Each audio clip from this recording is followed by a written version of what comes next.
Irmãos, vamos abrir a palavra de Deus, lá na carta de Tiago, capítulo 2.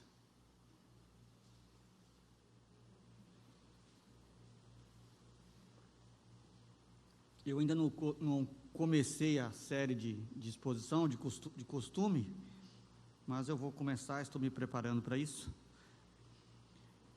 Tiago capítulo 2, a exposição será do versículo 14 até o versículo 26. Tiago capítulo 2, do versículo 14 ao 26, será a exposição da palavra do nosso Deus.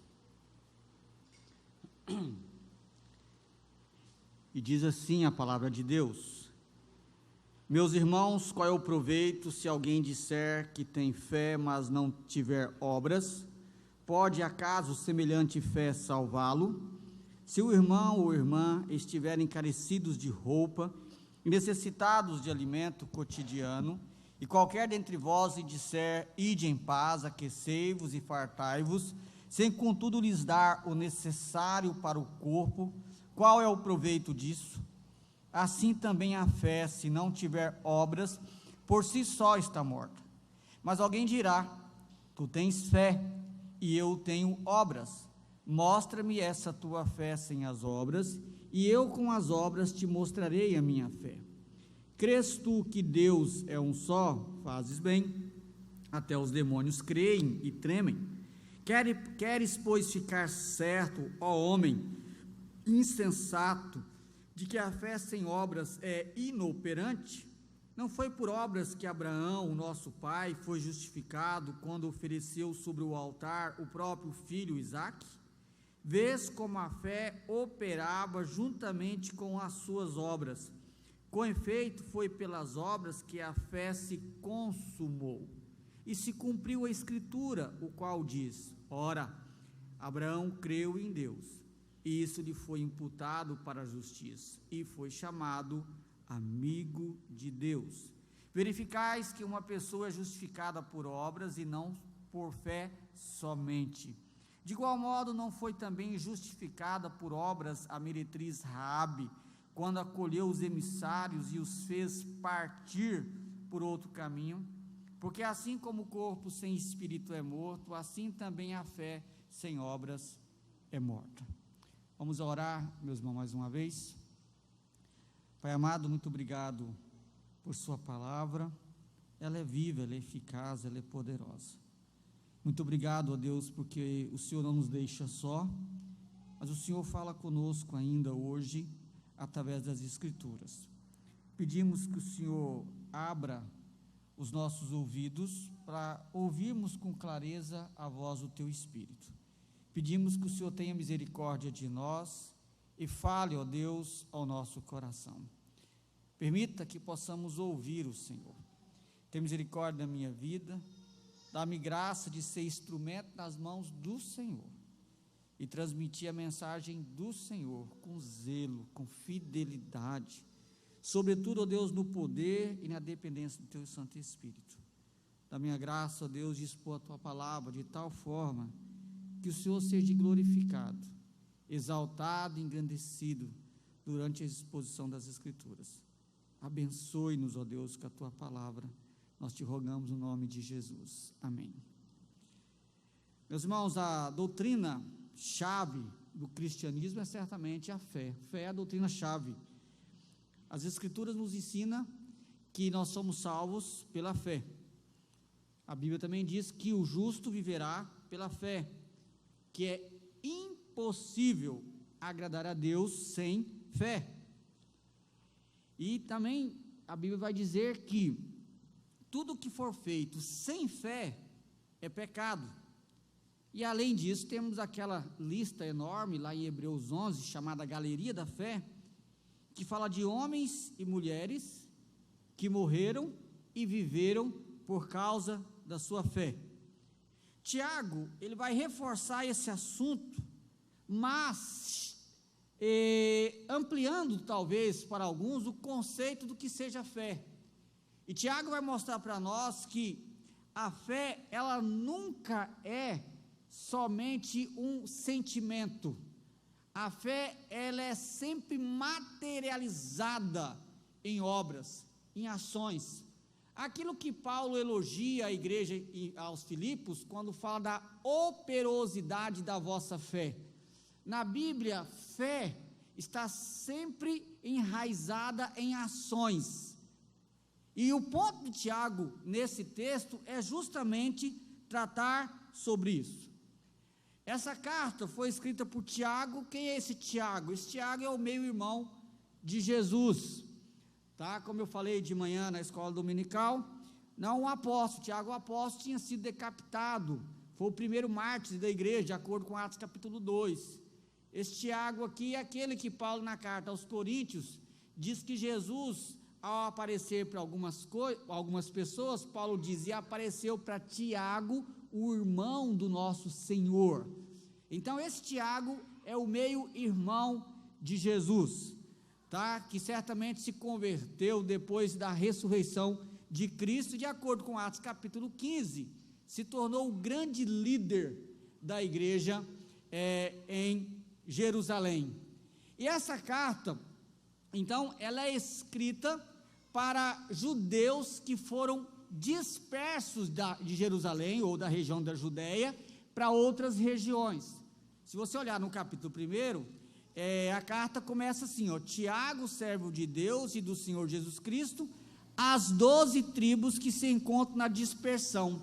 Essa expressão 12 tribos, muito provavelmente, é difícil saber ao certo, se refere justamente a esse povo que representa Israel, que estão dispersos. Como Israel aconteceu no passado, eles foram dispersos para outras regiões, e em várias regiões havia então comunidade de crentes, e Tiago agora escreve essa carta para essas comunidades. Era muito comum naquela época as cartas serem circular, ou seja, a carta ia para uma igreja, era lida, ia para outra, e etc.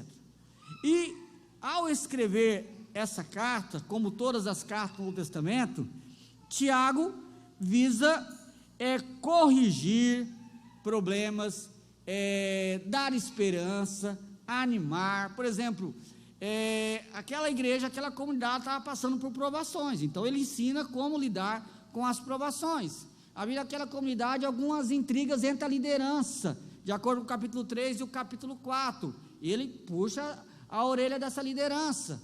E havia naquela comunidade, provavelmente por causa de intriga ali, muita fofoca, e ele trabalha isso no capítulo 3, em vários capítulos. Havia naquela comunidade problemas de relacionamento entre rico e pobre, e ele puxa a orelha da turma também.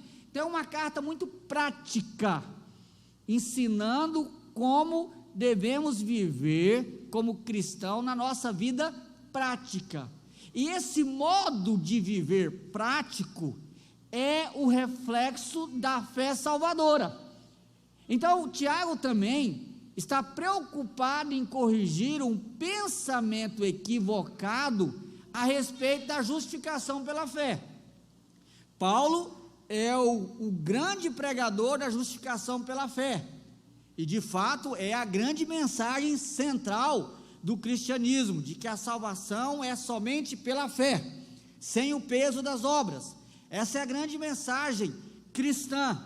Tiago não está contra Paulo, obviamente. O ponto de Tiago é dizer: não esqueçam que essa fé, ela é materializada, ela é vista, ela é confirmada por obras, por atitudes que refletem essa crença. Foi lido na liturgia o capítulo 2 da carta aos Efésios. Naquele texto que o seu Zé leu, você viu claramente que Paulo diz o que éramos, o que Cristo fez e o que devemos ser, porque ele vai dizer no versículo 10 do capítulo 2, criados, pois, em Cristo Jesus, para as boas obras. Ou seja, a fé que salvou, a fé que justificou, agora ela me empurra a viver de acordo com essa fé. E o ponto de Tiago é somente isso, mostrar, principalmente nesse texto que nós vamos expor detalhadamente, que a verdadeira fé, ela sempre será vista através de atitudes concretas. No capítulo 1, versículo 22, Tiago traz um alerta, quando ele diz: tornai-vos, pois, praticantes da palavra e não somente ouvintes, enganando a vós mesmos, porque aquele que não pratica a palavra e ainda assim acha que foi salvo, porque diz ter fé, ele está sendo enganado, porque a verdadeira fé vai te empurrar para a obediência. Por isso que a verdadeira fé coloca quebrantamento no nosso coração, tristeza quando nós pecamos, arrependimento, fome e sede de justiça, vontade de buscar, sofrimento por não conseguir obedecer, porque a verdadeira fé sempre nos empurra para a obediência, nada nunca fora disso. E com isso em mente, Tiago nos traz aqui 3 importantes verdades acerca do que é de fato a fé salvadora. E cada verdade será explicada como uma ilustração. Então você vai ver 3 verdades, e cada verdade, Tiago vai explicar essa verdade, trazendo uma ilustração, para reforçar o seu argumento e mostrar de forma muito vívida o seu ensino, de maneira que não haja dúvidas para os seus leitores, e eu espero que para nós também. Então, a primeira lição, são 3, como eu disse, seguida de uma ilustração do próprio Tiago. Só vou descrever o texto. Primeira verdade, versículo 14, 17 a 17, Tiago vai nos dizer que a fé salvadora, ela não se firma apenas sobre um discurso bonito. Tiago já está adiantando aqui, crente é bom para falar e discursar, isso que Tiago está dizendo, mas se ficar só no discurso, isso não garante nada que essa pessoa é salva. Acompanhe o argumento de Tiago, 14 a 17, Tiago diz: meus irmãos, qual é o proveito se alguém disser que tem fé, mas não tiver obras? Pode acaso semelhante fé salvá-lo? Se um irmão ou irmã estiver carecidos de roupa e necessitado de alimento cotidiano, e qualquer dentre vós lhes disser: ide em paz, aquecei-vos e fartai-vos, sem contudo lhes dar o necessário para o corpo, qual é o proveito disso? Assim também a fé, se não tiver obras, por si só está morta. Observe a palavra disser, que aparece no versículo 14 e no versículo 16. Que proveito tem alguém disser, ou dizer que tem fé, mas ele não demonstra essa fé através da sua atitude? Aí ele faz uma pergunta retórica, que já está a resposta embutida: acaso semelhante fé poderá salvá-lo? A resposta óbvia é não. Aí ele então vai ilustrar, como eu disse, e a ilustração dele é: se tiver alguém, um irmão ou irmã, carecido de roupa ou precisando de alimento. A ideia é o seguinte, vou contextualizar mais fácil. Chega alguém e conta para você: ô meu irmão, eu estou passando por necessidade, lá em casa nós estamos sem alimento, ou então, nossa, essa noite nós passamos um frio e eu estou até sem coberto para os meninos, temos que arrumar, juntar todos os lençol lá, juntar tudo lá e tal. Aí você fala: ô meu irmão, que situação, né? Mas ide em paz, Deus vai suprir, Deus vai cuidar de você, Deus é fiel. Ó, discurso bonito, né, de crente. Deus é fiel, Deus não abandona os seus, Ele não vai te abandonar, eu vou orar com você. Aí despede o irmão. É isso que ele está dizendo. A fé salvadora, se você é um crente mesmo, de verdade, você ouviu o irmão contar essa história para você, o que você tem que fazer com ele? Meu irmão, espera um pouquinho aí. Se você está zerinho, não tem nada, o negócio está russo para o seu lado também, não vai só chorar com ele não, que vai dar desespero. Você vai lá, chama um diácono da igreja e fala: irmão, eu estou assim, ruim o negócio para o meu lado, senão eu mesmo ia fazer, mas eu não estou podendo, mas tem um irmão que está assim, assim, vamos dar um jeito de ajudá-lo. Bom, o que a gente pode fazer? O diácono na hora vai arrumar no mínimo uma cesta básica, e o diácono também junto com esse irmão, vão verificar a situação. Não, uma cesta só não é suficiente. Se for o exemplo igualzinho o Tiago colocou, esse irmão precisa também do quê? Coberta. É lógico que não estou pensando em Cuiabá, né? Esse irmão precisa de coberta, uma mantinha, precisa de uma roupinha para as crianças precisam de um chinelo, uma meia, não sei. O ponto é, alguém está passando por necessidade e Deus permite que esse alguém, e o contexto aqui é primeiramente os da fé, primeiramente. Eu tenho dito isso ao longo do meu ministério. Se algum dia algum irmão nosso passar necessidade, nós temos que rasgar a nossa roupa e ir para o pó, porque nós estaremos na situação mais horrenda que um crente pode chegar, porque nós temos que cuidar uns dos outros, isso é bíblico, não tem nem como fugir disso. Mas o ponto de Tiago é, isso não vai acontecer onde há gente salva. Onde há gente que foi realmente salva por Cristo Jesus, essas pessoas deverão se condoer com a dor do próximo. É isso que ele está dizendo. E o ponto dele é que o cristão não pode ter só discurso bonito. Ele tem que ter atitudes concretas que sejam coerentes com esse discurso bonito que ele faz.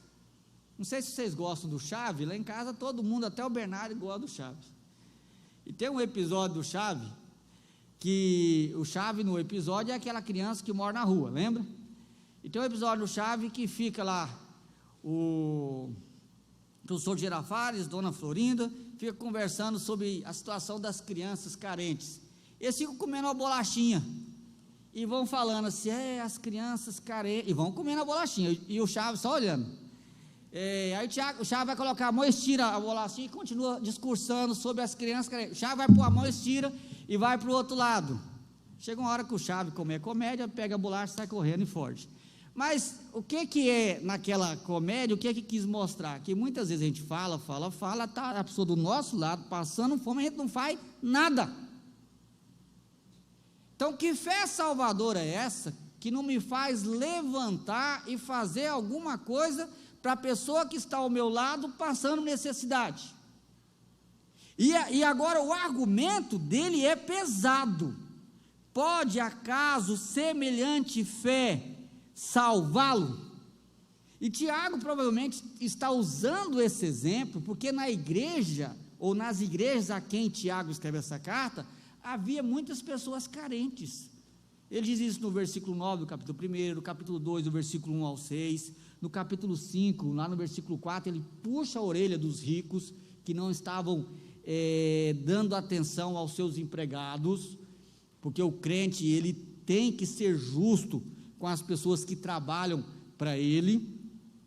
Então, ele está dizendo que o cristianismo, ele tem que fazer diferença, e a diferença prática, é assim que nós devemos ser vistos.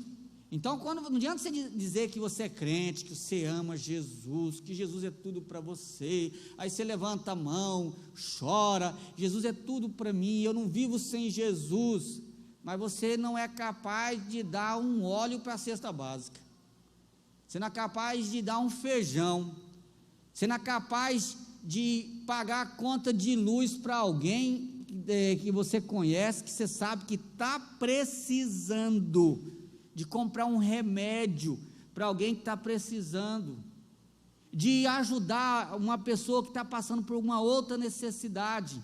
E você sabe por que a gente não quer fazer isso? Porque isso demanda dinheiro, demanda tempo, demanda trabalho, demanda algum tipo de sacrifício. Mas a fé salvadora, ela me empurra para a ação, e a ação muitas vezes será sacrificial. Isso faz parte do cristianismo. A ação sacrificial faz parte do cristianismo. E uma fé que não tem obra é uma fé morta. É uma fé morta. Ou seja, é só discurso, mas não tem vida nenhuma. Lembra no capítulo 1, olha para você na sua Bíblia, olha aí, capítulo 1, versículo 27, Tiago vai nos lembrar, qual é a religião pura e sem mácula para com o nosso Deus e Pai? Ele vai dizer, é esta: visitar os órfãos e as viúvas nas suas tribulações, e a si mesmo guardar-se incontaminado do mundo. Então Tiago vai nos lembrar, qual que é a verdadeira religião? É aquela que cuida das pessoas que estão sofrendo. Ele usa aqui o exemplo de órfão e viúva, lembrando que viúva naquela época não tinha direitos trabalhistas como tem hoje, pensão, nada disso. Órfão, coitado, a situação era muito cruel, mas na igreja o cristão tinha que lembrar dessas pessoas e viver uma vida santa. É assim que é a vida cristã. A vida santa é o seu relacionamento para com Deus, cuidar das pessoas, relacionamento para com o próximo. Como o Sr. Zé colocou, a vida cristã ela não é só assim, ela é assim também. Então, a verdadeira religião, ela vai se preocupar com o outro, com o dor do outro, com o sofrimento do outro. Ela tem que estar disposta a abrir-se para ajudar quem precisa. E o precisar não é só financeiro, irmãos, é de qualquer jeito. Às vezes é uma visita, um aconselhamento, é ouvir, é dar o ombro para o outro chorar, dar aquele abraço quando precisa, todas essas coisas que muitas vezes o coração egoísta não está disposto a fazer, porque exige tempo, exige sacrifício, e às vezes nós somos egoístas demais para querer se envolver com a vida dos outros, mas não dá para cuidar de ninguém sem se envolver. E a Bíblia diz que o cristão, ele tem que se envolver com a dor do outro, ele tem que se envolver, não só financeiramente, mas de todos os aspectos, cuidar de quem está precisando, porque tem gente que ele não precisa de dinheiro, mas ele precisa às vezes de consolo, de cuidado, de atenção. Ele está no desespero que só Deus sabe o desespero que ele está passando, e por isso que a fé salvadora me faz agir. Pensa sobre isso nessa noite, pensa de que forma você tem agido como cristão para quem está ao seu lado e precisando. Lembra daquela frase, que o amor é como uma porta que só se abre para fora, quando você tenta mandar para dentro, ela trava. Ou seja, se ele for egoísta só para si mesmo, trava, ela tem que ser sempre para fora. É assim que tem que ser a vida cristã de alguém que foi realmente salvo. Deixar de ajudar o necessitado é fechar o coração ao amor de Deus, e nós devemos ajudar todos, mas principalmente aos da família da fé. A segunda verdade nesse texto é que a fé salvadora, então primeiro a gente viu que a fé salvadora não se firma só com discurso, disser, mas em segundo lugar, veremos que a fé salvadora, ela não se firma apenas sobre uma boa teologia, ou fortes emoções, que são geralmente os dois pêndulos, que a gente às vezes identifica o cristianismo. Aqui tem uma boa teologia, não, aqui que é bom, aqui nós sentimos o Espírito, a gente arrepia, a gente chora, a gente se emociona, a gente fica assim. Bobagem. Se você achar que a fé salvadora, ela se firma apenas sobre isso, você vai levar um choque agora. Você pode ter isso, e você está se identificando somente com Satanás. Olha o que diz o texto, versículo 18 e 19. Mas alguém dirá, tu tens fé e eu tenho obras, mostra-me essa tua fé sem obras, e eu com as obras te mostrarei a minha fé. Crês tu que Deus é um só? Fazes bem, até os demônios creem e tremem. Observe uma coisa aqui, continuando esse assunto da fé salvadora, que deve se manifestar através de obra, Tiago, ele chama a atenção de que não basta apenas a pessoa saber algo sobre Deus. Ele faz uma pergunta aqui, alguém vai dizer, eu tenho obras, eu tenho fé, então mostra a sua fé, sem obras, e eu mostro a minha fé com obras. Ele pega e cita um exemplo, lembra que eu disse, Tiago, ele dá uma declaração e cita e ilustra. O exemplo que ele faz é pesado, porque ele diz, crês tu que Deus é um só? Isso é boa teologia. Lembra que na época que Tiago escreve isso, havia o politeísmo, todas as religiões criam em vários deuses. O judaísmo e o cristianismo, que é a extensão do judaísmo, eram as únicas religiões que diziam haver somente um Deus. Somente um Deus, essa era o discurso do cristianismo, que era a extensão do judaísmo. Só existe um Deus. Então ele está dizendo o seguinte: ó, você está orgulhoso porque você tem uma boa teologia? Você está orgulhoso porque você não é politeísta? Você está orgulhoso porque agora você não mais segue vários deuses como você seguia antes da sua conversão? Só isso não é suficiente. É errado isso? Não é bom, fazes bem. Só que até os demônios creem e tremem. Está dizendo, os demônios também. E observe duas palavras que ele usa aqui: crê e treme. Crê tem a ver com convicção teológica. Tremer tem a ver com emoções. Ele está dizendo, Satanás diante de Deus, ele tem profunda convicção teológica e tem emoções fortes. É isso que ele está dizendo no texto. E ele está citando isso como exemplo, de que profunda convicção teológica e emoções fortes não é suficiente sem obras, porque o argumento dele é, não adianta você ser fera na teologia, ou ser alguém que quando ouve um sermão se arrepia, ou fica até com medo, nossa, eu posso morrer e ir para o inferno e tal, mas se no dia a dia, na prática, você vive uma vida desassociada do Evangelho, as suas obras, elas não são coerentes com as Escrituras. E talvez você está se perguntando, no que os demônios creem, que eles possuem uma convicção teológica? Primeira coisa, os demônios creem que Deus é um só, está evidente no versículo 19, os demônios também creem que Deus é um só. Então os demônios, em primeiro lugar, eles não são politeístas, não são agnósticos e não são ateus. Os demônios são crentes. Crente é aquele que crê. Eles creem, e eles creem que existe Deus. Demônio não tem problema com esse negócio de fé. Deus existe, Deus não existe. É gnosticismo, é panteísmo. Não, nada disso. Eles sabem muito bem, são bons. Sabem certamente, melhor do que muitos de nós. Eles sabem quem é Deus. Eles não têm problema com isso. Mas essa crença pode salvá-los? Óbvio que não. Em segundo lugar, os demônios creem na divindade de Cristo. Por exemplo, o judaísmo não crê que Jesus é Deus. O islamismo não crê que Jesus é Deus. Agora, os demônios não têm esse problema. Lá no livro de Marcos, capítulo 3, versículo 11 e 12, nós temos a seguinte declaração: também os espíritos imundos, quando o viam aqui é Jesus, prostravam-se diante dele e exclamavam: Tu és o Filho de Deus. Mas Jesus advertia severamente que não o expusessem à publicidade. Jesus não queria propaganda do demônio. Mas o ponto é a declaração dos demônios: Tu és o Filho de Deus. Os demônios não tinham dúvida de que Jesus é Deus, o Deus encarnado. Tem muitas religiões que têm dificuldade com isso. O Testemunho de Jeová, por exemplo, diz que Jesus é um Deus menor, criado, não é o Deus eterno. Os demônios não tinham dificuldade com isso, eles tinham uma boa teologia. Eles criam em Deus e sabiam que Jesus é o Filho de Deus. Os demônios também, eles sabem que existe o inferno.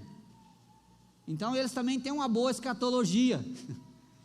Eles sabem que existe o inferno, sabem que Jesus Cristo vai voltar um dia, e sabem que quando Cristo voltar vai ser um dia de acerto de contas. Eles não têm problema com escatologia também. E a Bíblia diz que os demônios, então, Lucas 8:31 diz: rogavam-lhe que não os mandasse sair para o abismo. Tem um outro texto que vai dizer assim: os demônios diziam: ainda não é chegada a nossa hora, porque eles sabiam que vai chegar o dia do acerto de conta. Eles não têm problema com isso, mas a pergunta que eu faço: todo esse conhecimento teológico é capaz de salvar algum desses demônios? Óbvio que não, demônio não tem salvação, mas eles têm conhecimento. Outra coisa, e eles têm temor, eles tremem diante de Jesus, eles se prostram. O texto lá de Marcos capítulo 3 diz que prostravam diante de Jesus, eles se prostram diante de Jesus, eles tremem, eles rogam com humildade, eles não se atrevem a levantar insultos contra o Senhor. Lembra lá no texto de Judas, quando Miguel, o arcanjo, ele foi incumbido por Deus para poder enterrar o corpo de Moisés, e ninguém sabe onde foi enterrado, sabemos que Moisés só morreu lá no monte. Aí o Satanás vai lá requerer o corpo, e o que o arcanjo fez? Ele não discutiu, ele disse o seguinte: o Senhor te repreenda. Aí o Satanás ficou mansinho, deixou quieto, tipo assim, deixa esse negócio para lá, porque eles não brincam com Deus, eles temem, eles tremem diante de Deus. Esse não é o problema, mas eles continuam maus, obras más, malignas, eles continuam na prática do pecado, continuam ofendendo a Deus com as suas ações, com seus corações. O que Tiago está dizendo aqui é: não adianta você se gabar porque você é um teólogo reformado, que entende tudo de teologia. E também não adianta fazer parte daquele outro grupo que diz: eu não sou muito afoito à teologia, eu gosto mais da emoção, eu me arrepio fácil, eu choro fácil, qualquer coisa eu estou me derramando, mas às vezes é lágrima de crocodilo. Então o que Tiago está dizendo é que não fique confiando nem na sua emoção e nem fique confiando na sua teologia. Se você realmente quer ter paz no coração a respeito da sua fé, se ela é salvadora, é se você é alguém que está negando a si mesmo, tomando a sua cruz, a atitude concreta de obediência. O ponto de Tiago é esse: você demonstra a sua fé com atitude. Então, se você acha que basta você vir na igreja, ouvir sermão, descompromissado com a vida cristã, você pode estar dentro da igreja caminhando para o inferno. Caminhando para o inferno. A sua fé pode não ser maior do que a de Satanás. Isso é assustador. E o ponto de Tiago é justamente sacudir a igreja e dizer: acorda, gente. Não fique iludido, não. Porque eu sou crente desde pequeno, porque meu pai é presbítero, meu pai é pastor. Acorda, tira isso da cabeça. Se você realmente teve um encontro com Cristo, a sua vida tem que ter alguma mudança. Você não pode ser a mesma pessoa. Isso não quer dizer que seja perfeito. Isso não quer dizer que você não erre. Isso quer dizer que você não vai errar. Isso quer dizer que você é alguém que está engajado na luta, alguém que está sofrendo com o seu pecado, alguém que está querendo melhorar, alguém que sofre por às vezes não conseguir vencer algumas coisas, mas está lutando, está buscando. Você é alguém que está engajado, e você não é mais a mesma pessoa. Se alguém diz: eu tive um encontro com Cristo, e a vida dele não mudou, não houve uma mudança na vida dele, então ele está muito enganado. Nós perdemos o conceito do que é arrependimento. Arrependimento, lembra que você aprendia lá na sala de catecúmenos, que arrependimento é voltar, é você ir numa direção e você muda a direção, porque o cristianismo tem a ver com mudança de vida, e a mudança de vida é reflexo da fé salvadora. Então a fé, ela não pode ser somente intelectual ou emocional. A fé verdadeira, ela vai envolver obviamente o intelecto, vai envolver obviamente a emoção, mas ela vai desembocar em ação. Envolve intelecto porque você muda a sua crença, Envolve emoção, porque muda os seus sentimentos. Você passa a amar aquilo que você não tinha interesse nele, passa a querer aquilo que você não queria, e agora muda as suas ações. Só que essas coisas, elas não são estanques, separadas, elas andam juntas: entendimento, emoção e ação. Se você focar só na ação, sem entendimento e emoção, você vai ser alguém que quer conquistar a salvação pelas obras. Você está perdido do mesmo jeito. Ninguém pode ser salvo por obras. Se você não presta atenção nas obras e nem no intelecto, no conhecimento, você é alguém que só fica aí emotivo, tal, mas não faz nada, só vive de emoção. Alguém está estranho. Se você é alguém que só foca no intelecto, você vai ser um chato, hipócrita, e que também não vai fazer nada. Agora, a verdadeira fé, ela tem o intelecto, mudou a minha crença, tem emoção, mudou o meu coração, mas juntamente com tudo isso, mudou a minha vida, a atitude. Agora, eu não tinha compaixão, agora eu tinha. Eu não me importava com as pessoas, agora eu me importo. Eu não estava nem aí, agora eu estou aí. Eu não ligava e não sentia o peso do pecado, agora eu sinto. Quando eu pecava, eu não ligava, agora eu fico triste. Quando eu errava, eu deixava para lá, agora não, aquele negócio fica matutando na minha cabeça toda hora. Enquanto eu não dar um jeito de resolver, eu não tenho paz. Por quê? Porque minha vida mudou. Terceiro lugar, a fé salvadora, ela sempre vai resultar em boas obras. E Tiago vai trazer uma declaração e mais duas ilustrações. Mas antes de Tiago ilustrar, ele se dirige agora aos seus leitores, ou talvez algum interlocutor imaginário, isso faz parte da literatura. Olha para você ver o versículo 20, aqui eu vou indo versículo por versículo para não se perder. Queres, pois, ficar certo, ó homem sensato, de que a fé sem obras é inoperante? É como se ele chegasse e dissesse o seguinte: se não está suficiente o que eu vou dizer, ouça mais esse argumento. É como se ele dissesse assim. Agora, quando ele usa essa palavra aqui, ó homem insensato, essa palavra na língua grega, ela vem muito carregada de emoção. Insensato é alguém meio sem juízo, alguém meio que não é muito sensível, parece que é fora da caixinha, desse jeito. É como se ele dissesse o seguinte: vocês perderam o juízo. O assunto que eu estou tratando é muito sério. Eu estou falando sobre vida e morte, céu e inferno. Presta atenção, porque a fé sem obra é igualzinho um cadáver, um corpo sem espírito. Não tem vida, não tem valor algum. Ele está meio que, quando ele usa essa expressão aqui, queres, pois, ficar certo, ó homem sensato, de que a fé sem obra é morta, ele quer agora, de fato, fazer a pessoa regalar o olho. Epa! Tiago agora parece que deu uma sacudida. E agora, para firmar o seu argumento, ele vai citar agora dois exemplos. E o que é curioso na ilustração que Tiago faz, é porque Tiago, ele cita agora dois personagens bem diferentes um do outro.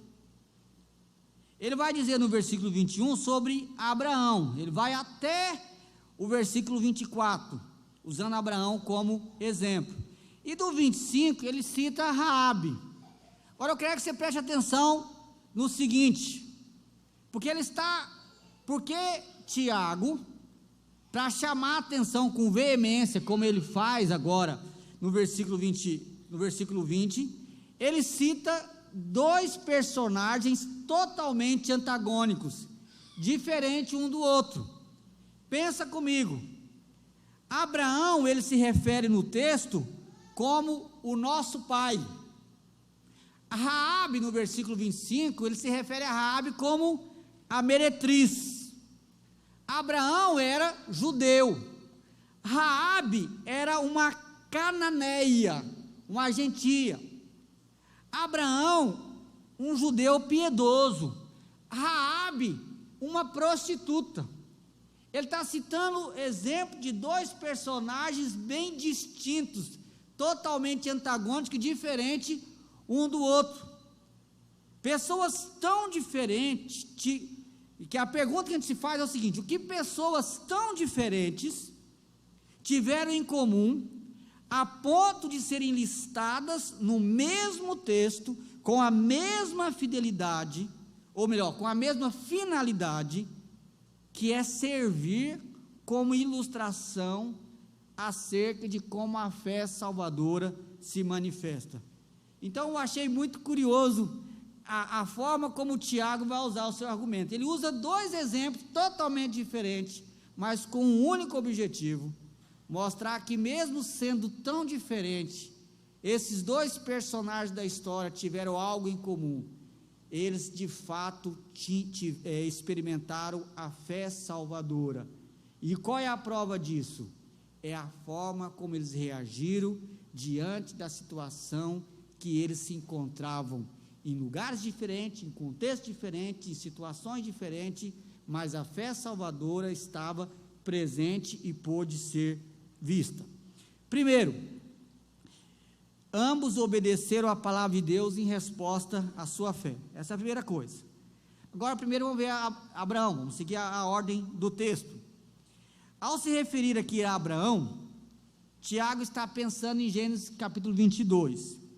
Ele diz o seguinte, versículo 20, versículo 21, não foi por obras que Abraão, o nosso pai, foi justificado quando ofereceu sobre o altar o próprio filho Isaque. Vês como a fé operava juntamente com as suas obras. Com efeito, foi pelas obras que a fé se consumou. Se você estiver anotando na sua Bíblia, tem esse costume, marca aí, vês como a fé operava juntamente com as suas obras. Aqui está a tese central de Tiago. Ele está citando o caso de Abraão. E ele cita esse texto de Abraão porque esse texto é famoso, todo judeu sabia ele de cor, e todo cristão deveria saber também. Esse episódio que ele retrata no versículo 21, está lá em Gênesis 22, quando Deus coloca Abraão à prova. Só para fazer você trazer a memória rapidamente, depois você lê em casa se você não lembra da história. Em Gênesis 22 nós temos o relato quando Deus pede para Abraão dar o seu único filho, primogênito, com a sua esposa, né? Quando ele pede para ele dar o seu filho em sacrifício a Deus. É uma história bastante comovente, não tem como não se comover lendo aquela história. E Abraão então levanta de madrugada, pega Isaque e vão para o monte para fazer o sacrifício. E o texto diz que eles têm que andar 3 dias. Imagina 3 dias. É muito tempo para você se arrepender e voltar, né? Dá tempo para você pensar, você está doido, que doidura é essa, gente? E ele vai andando, caminhando e pensando naquilo. E quando está chegando o momento de oferecer o menino como sacrifício, e Deus não dá mais nenhuma instrução. Aí Deus se cala. Aí o menino pergunta: pai, cadê o cordeiro? Qual foi a palavra-chave de Abraão? Deus proverá.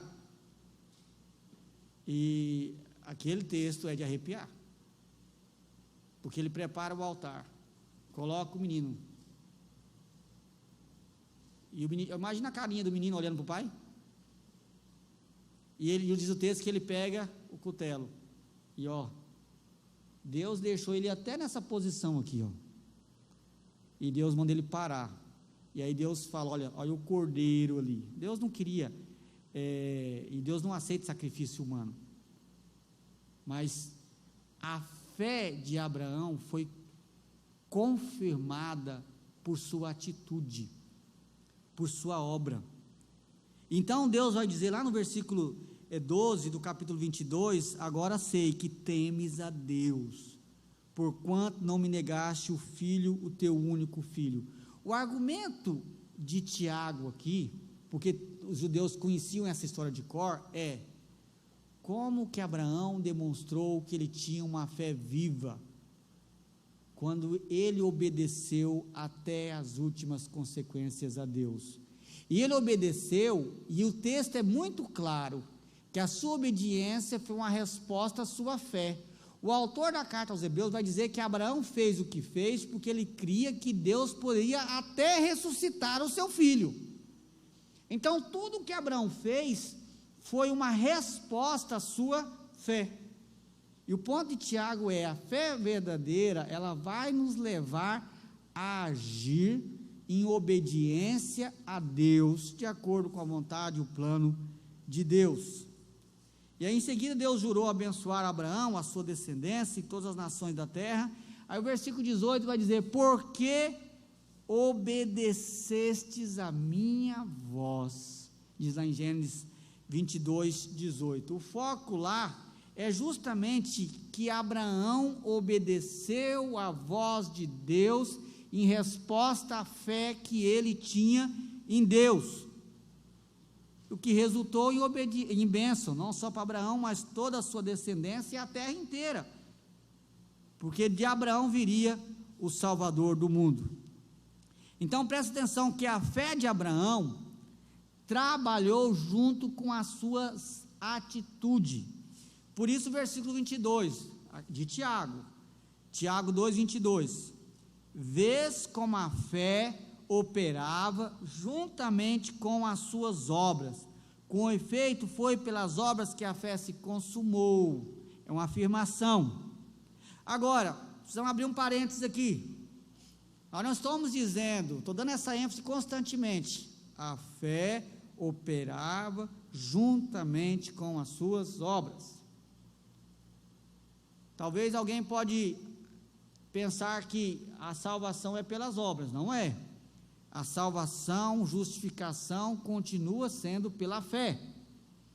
O que Tiago está mostrando é o outro lado da moeda. Mas continua aí o versículo 23. E se cumpriu a escritura, a qual diz: ora, Abraão creu em Deus, e isso lhe foi imputado para justiça, e foi chamado amigo de Deus. Agora, é interessante que esse texto aqui, no versículo 23, ele é uma referência a Gênesis capítulo 15. Presta bem atenção no argumento para você não confundir.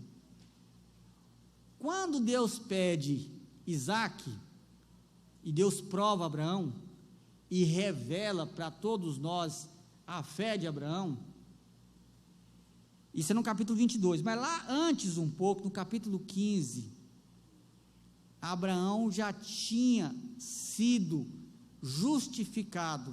Por isso que diz o versículo 23, que é uma citação de Gênesis 15. Ora, Abraão creu em Deus, e isso lhe foi imputado para a justiça. Por que é importante isso aqui? A fé, a salvação, ela é pela fé. Então Abraão creu, foi salvo. Alguém diz: foi salvo mesmo? Aí Deus mostra no capítulo 22, ó, para você ver como que de fato ele foi salvo. Deu para entender? Não. A questão toda é, no capítulo 15, Deus diz: Abraão creu, e isso foi imputado, foi jogado sobre ele, para a justiça, ele foi salvo pela fé. E agora no capítulo 22 de Gênesis, Deus mostra, através de um fato, que de fato a fé de Abraão era uma fé salvadora. A única forma de ser visível a fé de alguém é através das suas atitudes. O capítulo 15 ele é salvo, no capítulo 22 ele mostra que de fato ele tinha um compromisso verdadeiro com fé. Aí talvez você diga assim: pastor, mas eu acho que talvez eu não conseguiria fazer o que Abraão fez. Lembra uma coisa, Deus prova cada um de acordo com a condição da sua fé. Deus pediu isso para Abraão por causa da condição da fé de Abraão. Provavelmente Deus não vai pedir isso para nós, porque a nossa fé é mais fraca, é só por isso. Mas Ele pode te pedir outras coisas. É sempre de acordo com a proporção da fé, mas ele pode pedir outras coisas. Aí o versículo 24, você tem que prestar atenção em tudo isso que eu falei, para você não confundir. O versículo 24 diz assim, verificais que uma pessoa é justificada por obras e não por fé somente. Aqui é que às vezes dá confusão. Até Lutero fez confusão com esse texto. Porque o Lutero teve um problema, mas na cabeça de Lutero parece que Tiago, ele estava andando na contramão de Paulo, né? Enquanto Lutero amava as cartas de Paulo, porque ele teve crises emocionais, ele foi curado quando entendeu a doutrina da justificação, na cabeça dele parece que Tiago não estava dando muita ênfase a isso, mas não é esse o ponto. Tiago está simplesmente corrigindo um pensamento equivocado. Qual o pensamento equivocado? O pensamento de que se a salvação é pela fé somente, então eu não preciso fazer mais nada. Ou seja, as minhas ações, elas não são necessárias. Mas a própria teologia condena isso, se chama antinomianismo, ou seja, anti-lei. Nós não somos contra a lei. A Bíblia diz que a lei é santa, justa e boa. O ponto é que eu não posso achar que eu vou ser salvo por causa da minha obediência. Eu sou salvo por causa de Cristo, da obediência de Cristo. Mas o que é salvação? A salvação é pela fé. Agora, o que é salvação? Na Bíblia, a linguagem para salvação é ser nova criatura, nascer de novo. Jesus disse isso para Nicodemos: você precisa nascer de novo, você precisa ser nova criatura. Isso está em outro texto. Então, é uma nova pessoa, e essa nova pessoa, que foi salva pela fé, ela se tornou uma nova pessoa, de acordo com o texto que foi lido na liturgia, Efésios 2:10, ela se tornou uma nova pessoa para praticar as boas obras. Por isso que o crente verdadeiro, ele não vê como peso a obediência, não vê. Na verdade, o verdadeiro crente, ele vê como um peso o seu pecado, é diferente. A pessoa que foi salva, ela sente um peso grande quando ela peca, ela se sente mal, ela fica triste, mas a obediência para ela é algo leve, porque traz paz, traz alegria, traz sentimento de que eu estou no caminho certo, traz aquele sentimento de devoção, porque eu estou agradando o meu Deus. Então, o que Tiago está fazendo aqui é corrigindo um pensamento. A salvação é pela fé, mas essa fé salvadora, ela muda a rota da nossa vida, porque nós nos fomos salvos para obedecer. É só isso que Tiago está dizendo. E o segundo exemplo que Tiago vai usar é o caso de Raabe. Observe que ele diz: de igual modo, ou seja, da mesma forma aconteceu com Raabe. Não mudou nada, o contexto é outro, a pessoa é outra, mas foi da mesma forma, de igual modo. Não foi também justificada por obras a meretriz Raabe, quando acolheu os emissários e os fez partir para o outro caminho? Mas observe o seguinte, você vai dizer, então quer dizer que Raabe foi salva no dia em que ela escondeu as pessoas dentro da sua casa e negou a sua pátria? Não. Só você ler o contexto. Quando Tiago cita o caso de Raabe, ele está escrevendo para uma igreja que conhecia muito bem o Antigo Testamento. A história de Raabe está no livro de Josué. E tem um episódio muito interessante lá. Antes de Raabe esconder, só para você lembrar aqui, talvez você está meio perdido. Quem que é Raabe, pastor? Eu não estou meio perdido aqui. Né, que às vezes eu corro o risco de pressupor que você já sabe a história, mas deveria, se você já é crente há bastante tempo. Quando o povo de Israel, indo para a terra prometida, ele se depara com a cidade de Jericó, o rei de Jericó não permite que eles passem pelo território deles, e por isso Deus resolve então destruir aquela cidade, como de fato destruiu.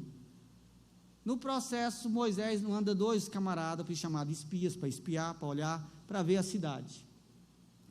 E essa cidade era uma cidade muito fortificada, uma cidade que tinha muros grandes, altos, era tão fortificada que ela tinha muro duplo, e entre um muro e o outro, morava as pessoas repudiadas da sociedade, inclusive prostitutas, até porque se os inimigos viessem, pegavam esse povo primeiro. E essa prostituta Raabe morava então numa casa entre esses 2 muros. Quando eles pulam um muro, eles se deparam então com a casa dela, e eles são descobertos. Alguém diz que tem judeu aqui espiando a cidade, eles se escondem na casa dessa mulher. Quando ela os vê, e ele conta a história de quem era eles, ela os esconde na casa. E por que ela faz isso? Está aqui no meu esboço, se você quiser abrir, você abre, ou então só ouça. Josué 2, do 9 a 11, diz assim, Josué 2, 9 a 11. Olha o que aquela mulher disse para aqueles homens que ela nunca tinha visto antes. Bem sei, que o Senhor vos deu esta terra, e que o pavor que infundis caiu sobre nós, e que todos os moradores da terra estão desmaiados, porque temos ouvido, que o Senhor secou as águas do Mar Vermelho diante de vós, quando saíes do Egito, e também o que fizestes aos reis dos amorreus, Seom e Og, que estavam além do Jordão, os quais destruístes.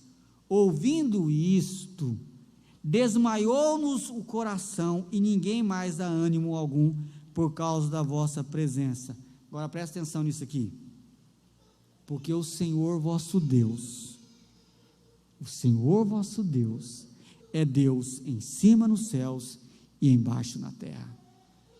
O que ela fez aqui? Uma declaração de fé. E como nós sabemos que aquela mulher, de fato, experimentou a fé que salva? Não era só uma fé intelectual, não era só uma fé emocional, porque o restante dos habitantes de Jericó tinham desmaiado de medo, desmaiado figuradamente, estavam amedrontados, estavam com as pernas bambas, a pressão caiu, mas não tiveram coragem de humildemente se render aos pés do Deus verdadeiro. Essa mulher não, ela age, e como então nós sabemos que ela de fato foi justificada pela fé, as obras dela, é isso que Tiago está dizendo, que as obras dela é a grande prova de que de fato ela foi salva pela fé, porque a fé salvadora, ela está sempre arraigada com as obras. A fé é a raiz, o tronco, as folhas são as obras, mas elas estão sempre interligadas, nunca separadas. E a evidência, se você ler o texto de Josué, nós vemos o seguinte: ela ocultou esses homens no eirado da sua casa, ela correu o risco de ser descoberta e morrer. Ela negou a sua própria pátria, quando ela mentiu para os oficiais do rei de Jericó, quando ela ajudou os espias, mostrando o melhor caminho para eles fugirem, e ela ficou em silêncio, mesmo sabendo que a cidade seria invadida, porque foi o acordo: olha, se você cuidar, nos proteger e ficar em silêncio, não contar para ninguém, quando nós invadirmos a cidade, nós vamos poupar você e toda a sua casa, só que traz todo mundo aqui para dentro, aqui ninguém vai mexer. E ela fez isso. Por que ela fez isso? Porque ela acreditava que o Deus de Israel era o único Deus verdadeiro.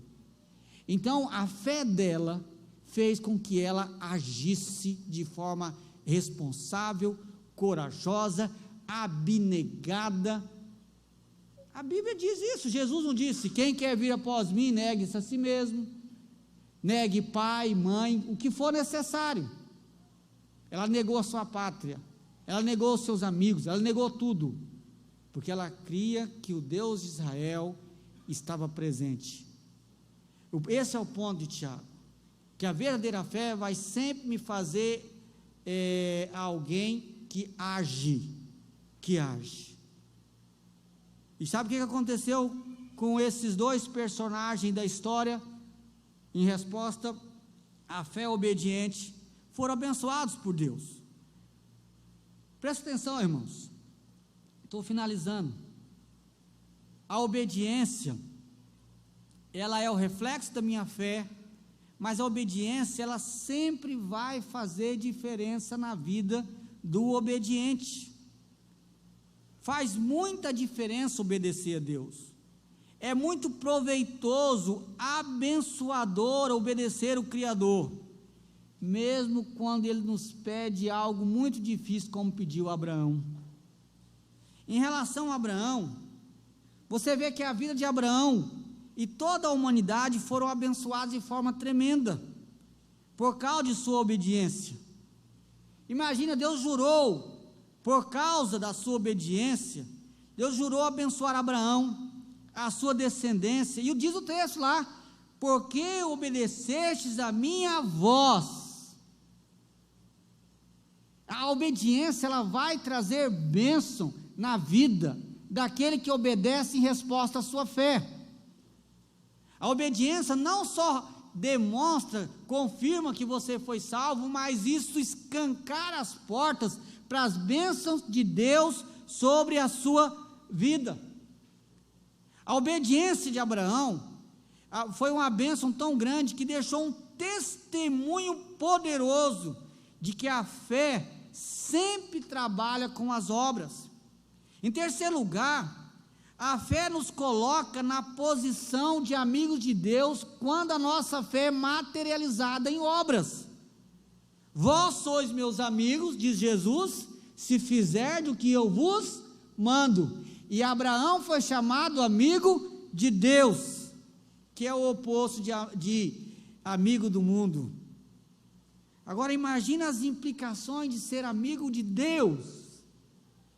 Então vale a pena lutar contra o pecado, contra o meu egoísmo, contra o meu eu, contra a minha preguiça, contra o meu desânimo, vale a pena. Isso vai trazer paz de que você de fato foi salvo por Cristo Jesus e vai abrir as portas do céu de bênção sobre a sua vida. Agora pensa em Raabe, pensa naquela mulher prostituta que morreria, prostituta, idólatra, que morreria junto com toda a sua nação e ia para o inferno, mas porque ela ouviu falar do Deus de Israel, e diferente dos seus compatriotas, diferente deles, ela creu de fato nesse Deus, ela se rendeu a esse Deus, e demonstrou a sua rendição, através de atitude. Olha o que aconteceu com essa mulher. Primeiro, Deus livrou ela e toda a sua família da morte. Josué 6, ele vai dizer isso em vários versículos. Outra coisa, aquela mulher que era prostituta, Deus deu para ela um esposo agora, e uma família. Mateus, capítulo 1, versículo 5, na genealogia de Jesus, quem aparece lá? Raabe. Agora ela é uma mulher agora que tem esposo e que tem descendência. E prostituta não fazia parte de contagem de descendência de ninguém, não. E agora ela está na descendência do Redentor.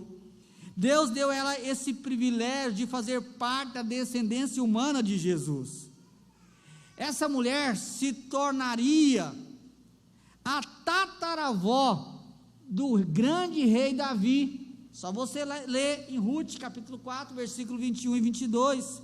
Deus colocou o nome dessa prostituta cananeia, mas que creu, foi salva e mostrou isso por suas ações. Deus colocou o nome dela na galeria mais famosa da Bíblia, chamada Galeria da Fé. O nome dessa mulher está ao lado de nomes como Abel, Enoque, Noé, Abraão, Isaac, Jacó, José, Moisés e muitos outros que diz o texto, dos quais o mundo não é digno. Lá está Raabe também. Vê as implicações de uma fé operante, tanto com Abraão, quanto com Raabe, pessoas distintas, diferentes, mas que exerceram a sua fé pela obediência.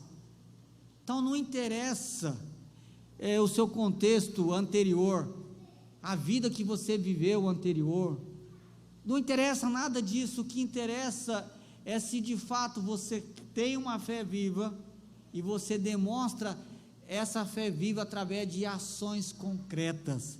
É assim que nós demonstramos o cristianismo verdadeiro. Finalizando, meus irmãos, lembra o que nós aprendemos nessa noite? A fé verdadeira, ela não pode ser só discurso, conversa mole, não, conversa bonita, ela precisa ter atitude. Lembra que nós aprendemos nessa noite? A fé verdadeira não é só convicção teológica ou emoção, ela tem que ter atitude concreta. E vimos nessa noite exemplos de duas pessoas que foram justificadas pela fé, mas que essa justificação foi evidenciada por suas atitudes concretas. Cristianismo é vida real, mudança real de vida, atitude concreta. Se você achar que é só vir na igreja, sentar aqui, cantar o cântico e ir embora, e a sua vida diária está desassociada da sua fé, você está correndo um sério risco de nunca ter conhecido Jesus. E se você está nessa categoria, você precisa se arrepender, voltar-se para o Senhor, ou se render ao Senhor, entregar a sua vida ao Senhor, porque quando Deus salva, Ele muda, e Ele muda de verdade. Amém? Vamos ficar em pé, vamos orar?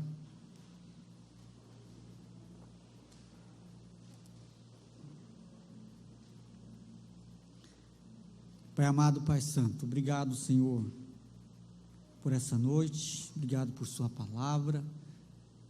Tua palavra, ela é viva, ela é eficaz, ela é poderosa, e pedimos, ó Deus, que o Senhor incomode o nosso coração todos os dias, para humildemente estar analisando a nossa própria vida, e que de fato, ó Deus, a nossa fé possa ser evidenciada no nosso trato com a nossa família, no trabalho, com os nossos irmãos, no dia a dia, que possamos demonstrar de fato que Jesus é o nosso Senhor, que Jesus é o nosso Salvador, e humildemente, ó Deus, procurar viver a vida cristã com simplicidade e obediência. Ó Deus, incomode o nosso coração todos os dias para obedecer ao Senhor. Não nos deixe em paz se vivermos, ó Deus, distante do Senhor, na prática do pecado, mas que haja em nós fome e sede de justiça, haja em nós uma coerência, porque fomos salvos para as boas obras. Ó Deus, trabalhe em nós, cumpre os planos e os propósitos do Senhor através da exposição dessa palavra nessa noite. Nós te pedimos no nome de Jesus e para a glória de Jesus. Amados irmãos, de agora em paz, e que o amor de Deus, o nosso Pai, que a graça redentora de Jesus Cristo, seu único Filho, e o poder e as consolações do Espírito estejam sobre vós, amados de Deus, hoje e pelos séculos dos séculos. Amém.